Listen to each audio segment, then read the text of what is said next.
நான் வந்துட்டேன், திரும்பி வந்துட்டேன்னு சொல்லு. யார்கிட்ட சொல்லணும்? ஆடா அந்த சொட்டை கிளவிக்கிட்ட தான் சொல்லு. ஓகே, இந்த கூஜாவை எடுத்துட்டு நீ இப்போ எங்கே போயிட்டுருக்க? எஸ், இந்த கூஜா வச்சு ஒரு ட்ரிக் ஒன்று யூஸ் பண்ண போகிறேன். வேறு ட்ரிக்கெல்லாம் யூஸ் பண்ண கற்றுக்கிட்டியா? என்ன பண்ண போகிற? ஹலோ, இந்த கேம் ரொம்ப டஃப்பு, விளாண்டு பார்த்தா தான் தெரியும்ல.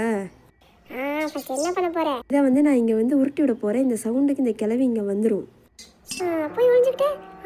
அந்த கிளவி வந்துருச்சு. ஆடா ஆமாப்பா, சொட்டை கிளவி சவுண்டு கேட்டு வர்றா. எப்படி தானாக விழுது பாரு. வர்ற கிளவி தொட்டோன்னு மரமெல்லாம் விழுகுது, அந்த கிளவி மேலே விழுகுது. போயிட்டா.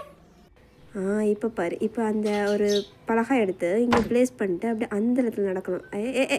அப்படி நடக்கணும். இப்போது இந்த ஜெயிலுக்குள்ளே நம்மளுக்கு ஒரு எவிடன்ஸ் ஒன்று இருக்கும். ஸோ அதை போய் நம்ம எடுக்க போகிறோம். ஆனால் என்னடா டோரை சாத்திக்கிட்டீங்க? எஸ், கண்டினியூவாக வாட்ச் பண்ணுங்கள், அடுத்து பார்க்கலாம். மறக்காம சர்ப்ரைஸ் பண்ணுங்க. தேங்க்யூ.